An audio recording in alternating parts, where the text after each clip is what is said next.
Falta menos de um mês para lançar Fierce Faron Woodbury Getaway, o capítulo final da franquia. Como fã e alguém que está esperando muito por ela, hoje eu vou compartilhar as teorias finais do jogo. Eu vou levar em conta as fotos que Ray postou, o trailer, a sinopse, e falar exatamente de como deve ser a história. E fica até o final, porque tem uma possibilidade bizarra disso aqui. Sim, o episódio 5 pode ser multiplayer. Daqui a pouco a gente fala sobre isso. Mas antes, não esquece de deixar o like e um comentário no vídeo. Isso vai me ajudar muito no YouTube e fazer o canal chegar em outras pessoas. Nesse que é o maior do Brasil, talvez até no mundo, cobrindo Fierce Faron. Enfim, obrigado. E comecemos pelo início. Fierce Faron Woodbury Getaway é o nome do episódio 5. Como vocês devem saber, o último da primeira temporada. Esse capítulo vai lançar na quinta, dia 12 de setembro, certamente às 1 da tarde, como foi nos últimos. A sinopse de Woodbury Getaway conta sobre Sydney Harper, uma jovem que trabalha numa empresa de consultoria e vai viajar no fim de semana para a cidade de Woodbury, com uns amigos de faculdade. Mal sabia ela o que estava prestes a acontecer durante a estadia. Eu lembro que na primeira imagem do jogo, muita gente, incluindo a mim, imaginou que ia se passar num escritório no meio da cidade, o que seria bem legal. Eu suspeitava que o Ray tinha trollado a gente, e quando saiu a sinopse, aí sim eu pude confirmar. Na verdade, pelo menos o início do jogo vai se passar no escritório. E como a gente bem sabe, o resto na cidade de Woodbury. Essa é uma coisa bem importante. Fierce Faron supostamente é inspirado em fatos reais. Então a cidade onde ele se passa, naturalmente também é real. No começo, eu suspeitei de algumas no nordeste dos Estados Unidos, e eu estava errado em todas. Mas em minha defesa, Woodbury sim ficava no nordeste, só que bem mais ao norte, no estado de Vermont. Esse lugar é bem isolado, tem bastante floresta, e por fazer fronteira com o Canadá, obviamente é muito frio. A gente confirma isso pelas fotos da placa e uma mesma Woodbury em Vermont, na vida real. Muito interessante o episódio ter neve. Esse negócio de frio e clima de inverno já dá um terror bem maneiro. E mano, eu já falei por aqui, a cidade do jogo e da vida real são muito parecidas. Claro que algumas coisas são colocadas ali, como essa pizzaria e até uma casinha ou outra. Mas a igreja, por exemplo, existe em ambos os casos. Aqui a gente abre mão pro Ray adicionar alguns detalhes na história. Ela não precisa seguir 100% como a vida real. Só de usar o nome da cidade e muitos elementos dela já é mais que o suficiente. Mas então, Fiore, como vai ser a história de Woodbury Getaway? Bom, eu vou dividir o jogo em duas partes, o começo e a segunda metade. A gente vai levar em conta a sinopse, as fotos do jogo e o trailer que saiu para encaixar cada cena na linha do tempo. Enquanto eu falo sobre isso, eu vou citar segredos escondidos em algumas delas e é importante lembrar que tudo é teoria. Pode ter algum erro no meio de tudo. Eu só acho que não vai ter muito porque a história tá bem clara e as informações que temos fazem muito sentido se juntar num quebra-cabeça.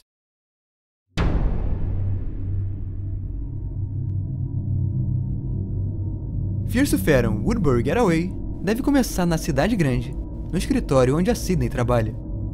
Esse é o lugar da primeira capa do jogo, que eu achava se passar em Nova York, mas por causa da localidade, deve se passar em Boston, a apenas 3 horas de Vermont.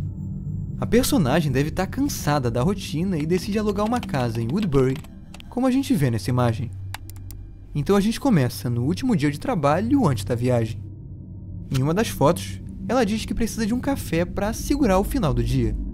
Isso aqui é prova que já deu de trabalhar e que depois disso, a Sydney vai finalmente ter o tempo de paz na cidadezinha. Ou pelo menos é isso que ela acha. Depois disso, ela desce o elevador e encontra um cara bem estranho dentro dele. Nos primeiros GIFs, ele tá em pé, parado, com um sorriso de psicopata e cara, isso é bem bizarro. No trailer, o Ray colocou um joguinho na mão dele, o que diminui um pouco o terror, mas ainda deixa a gente na dúvida. Será que esse é o antagonista? Bom, ele diz que trabalha no 8º andar e pergunta se você é do 10º. As opções de resposta são uma confirmação, ou como você sabe. Eu, Fiore, acredito que ele não é o vilão. O Ray não é de fazer isso, tampouco mostrar no trailer do jogo. Lembra do homem que te dá carona em Norwood Hitchhike e do próprio xerife em Ironbark Lookout. Os dois aparecem no meio e não são propriamente os antagonistas. Mas a gente volta nisso lá na frente. Enfim, você desce o elevador. O cara creepy tá indo embora no lado direito, e uma caminhonete vermelha tá chegando no lado esquerdo. Na minha primeira reação ao trailer, eu achei que esse carro era bem suspeito, mas na verdade é o carro do seu amigo. Ele veio te buscar para a viagem em Woodbury. A gente sabe disso porque tem uma pessoa de branco na frente e porque no próximo take, ele que tá dirigindo.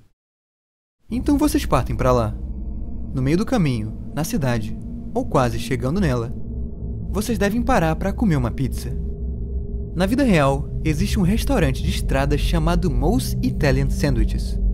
Ele fica bem longe de Vermont, e o Rail deve ter se baseado nele para criar o do jogo. Então vocês param. Seu amigo pede a pizza e vocês comem juntos, até que um cara baixinho vem dando boas-vindas. Mais uma vez, não sabemos quem é ele, nem se é o vilão do jogo. Mas se veio conversar, não custa nada escutar. Para fechar a primeira metade do jogo, enfim, seguimos viagem e duas coisas importantes. Nesse momento, é você quem dirige o carro. Mas detalhe, essa é a mesma caminhonete vermelha e tem duas pessoas nela. No banco de carona, seu amigo de branco. E na direção, a própria Sydney. Isso dá a entender que durante a viagem vocês vão revezar no volante, e agora é a vez da Sydney. Tem um pezinho aparecendo aqui também, no banco de carona, e isso confirma a teoria.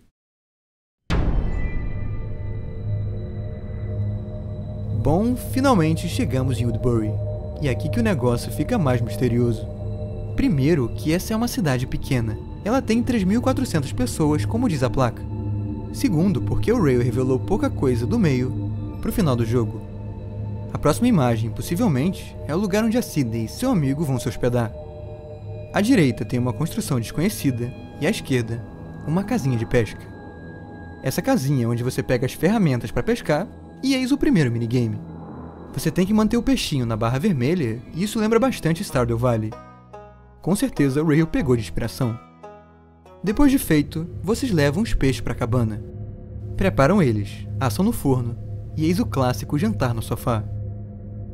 Para passar o tempo, você e seu amigo decidem jogar uns jogos, como Jenga, e até uma tabuija. Mano, por que mexer com capeta? É a primeira vez na franquia que vamos mexer de verdade com coisa sobrenatural. No episódio 2, eu lembro que existe a lenda de uma fantasma pedindo carona, e no 4, tem umas ferramentas de caça-fantasma em cima da mesa. O que era só um flerte, agora vai ser parte da história. E cara, esse momento deve ser tenso. Se tem espírito ou não, eu não sei. Mas detalhe que só o seu amigo tá jogando a tabuija. Ele pode muito bem estar fingindo que existe assombração e trollando a Sydney de alguma forma. A pergunta é, por que ele faria isso? Enfim, temos as cenas finais. Você sobe pro segundo andar e vai tomar um banho. Existe um take do quarto que deve ser o da Sydney e uma última imagem da caminhonete dirigindo para longe. E prestem atenção aqui, porque o zoom não foi à toa. Talvez o seu amigo que está dirigindo. Talvez ele tenha ido buscar os outros colegas da faculdade que chegaram em Woodbury. Ou talvez ele está tramando alguma coisa e saiu escondido. Não tem muito como saber, porque depois disso o trailer acaba e somos deixados sem resposta. Mas eu acredito que essa cena é bem significativa. Afinal, é a última do trailer, e a personagem não dá zoom na caminhonete sem motivo. Depois disso, devem ter algumas cenas de terror. Você obviamente tem que se esconder e tomar as decisões certas para escapar com vida. E aqui já vai uma dica. Tem 2 armários para você entrar no quarto, e eles com certeza devem ser utilizados. Mas eis a questão final. Quem deve ser o antagonista? A minha teoria é que o amigo da Sydney é bem suspeito. Quando eu penso em Woodbury, eu lembro de Woodsboro, a cidade ficcional da franquia Pânico. A franquia Pânico, por sinal, é conhecida pelos falsos amigos. Se você nunca viu o filme, existe um assassino mascarado, e ele geralmente é a pessoa que você mais confia. Nesse episódio em questão, o amigo da Sydney está perto demais para ser apenas um amigo. Como eu disse lá atrás, tem o cara do elevador e aquele que dá boas-vindas na pizzaria. Mas, sinceramente, eu não acho que seja um deles. A última cena do trailer entregou pra mim, mano. O meu voto é que o carinha de branco pode ser o vilão, então prestem atenção nele quando o jogo sair. Ainda existe a cena de um gatinho no jogo que eu não sei onde entra, mas tá aí. Vai ter um gatinho no jogo. E quanto à informação que ele é multiplayer, ela foi postada como vazamento por uma página não oficial do jogo E eu sinceramente tenho minhas dúvidas. Não sei de onde tiraram esse print e nem se ele veio dos arquivos do Rail. Bom, se for real, isso vai ser uma grande novidade. E aí, 2 jogadores devem controlar tanto a Sydney quanto o amigo de branco. Se for assim, esquece que ele é o vilão. Não tem como. Mas se essa informação for fake, e o que eu acredito que seja, a teoria continua de pé. Mas enfim, mano, seria épico um Fierce Fair no co-op. A esperança é a última que morre, e mesmo que isso não ocorra na primeira temporada, pode muito bem ocorrer na segunda.